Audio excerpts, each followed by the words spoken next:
नमस्कार मित्रांनो, सामाजिक कार्य म्हणजे सोशल वर्क या युट्यूब चॅनलमध्ये आपले स्वागत आहे. आपण जर या युट्यूब चॅनलमध्ये नवीन असेल तर आपल्या चॅनलला सबस्क्राईब करा आणि बेल आयकॉनची घंटी प्रेस करा, जेणेकरून आपल्याला नवीन व्हिडिओ पाहायला मिळतील. तर मित्रांनो, आपण गेले काही दिवस पाहत आहात की वातावरणात सतत बदल होत असून आपल्या शेतकरी बांधवांचं नुकसान होत आहे आणि त्या संदर्भात आपण जे दोन्ही चक्रीवादळांचा जो अंदाज वर्तवलेला होता, तो अंदमानच्या उपमहासागरातील म्हणजेच बंगालच्या उपमहासागरातील जो चक्रीवादळ आहे, तो चक्रीवादळ सक्रिय होऊन आता बघू शकता आपण तुम्ही की विशाखापट्टणम, हैदराबाद हे जे शहर आहेत, त्या शहरालगतील जो विजयवाडा जो शहर आहे, त्या शहरामध्ये हे सक्रिय झालेलं आपल्याला पाहायला मिळत आहे. तर हैदराबादचा काही भाग ह्याने व्यापला आहे.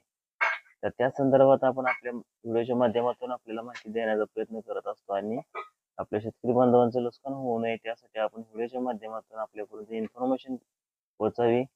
त्यासाठी आपण आपल्या चॅनलच्या माध्यमातून आपल्यापर्यंत माहिती पोहोचवण्याचा प्रयत्न करत असतो. तर मित्रांनो, बघू शकता की तुम्ही तेलंगणा राज्य आणि आंध्र प्रदेश राज्य या दोन्ही राज्याच्या मधून हे चक्रीवादळ आपल्याला पाहायला मिळत आहे जाताना. तर हे विजयवाडा आणि हैदराबाद या शहरालगतील प्रमुख काही तालुके आणि जिल्हे व्यापले असून त्यामध्ये काही ठिकाणी मुसळधार तर काही ठिकाणी अतिमुसळधार पाऊस हा होणार आहे. तर मित्रांनो, आपण बघू शकता की पुढील काही दिवसात किंवा तासामध्ये महाराष्ट्रातील ही काही शहरं आणि जिल्हे किंवा तालुके यामध्ये सुद्धा याचा परिणाम पाहायला मिळणार आहे. तर आपण बघू शकता की नांदेड, नागपूर हा जो भाग आहे, सोलापूरचा काही भाग आहे, या भागामध्ये सुद्धा याचा परिणाम पुढील काही दिवसांमध्ये किंवा तासांमध्ये आपल्याला पाहायला मिळणारच आहे. तेव्हा त्यानुसार आपण वारंवार आपल्याला व्हिडिओच्या माध्यमातून आम्ही माहिती ही पोहोचवण्याचा प्रयत्न करणार आहोत. तर त्यासाठी आपल्या शेतकरी बांधवांनी सतर्क राहणं गरजेचं आहे, कारण हा जो महाराष्ट्रालगतील जो काही भाग आहे, नांदेड, सोलापूर, लातूर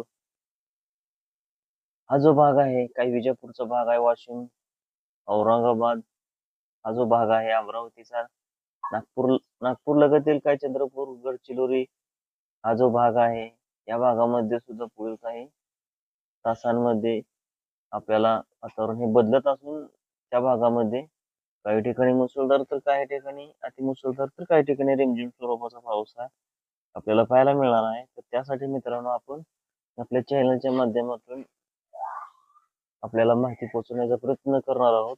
तर त्यासाठी आपण आपल्या भागामध्ये पावसाची काय स्थिती राहणार आहे, आपल्या भागामध्ये पाऊस कशा स्वरूपाचा पडणार आहे, ही माहिती आपल्यापर्यंत व्हिडिओच्या माध्यमातून आम्ही पोहोचवण्याचा प्रयत्न करणार आहोत. तर मित्रांनो, आपण बघू शकता की हा जो सर्कल आहे, तो सायंकाळपर्यंत पूर्ण होऊ शकतो आणि महाराष्ट्रातील काही भाग व्यापू शकतो.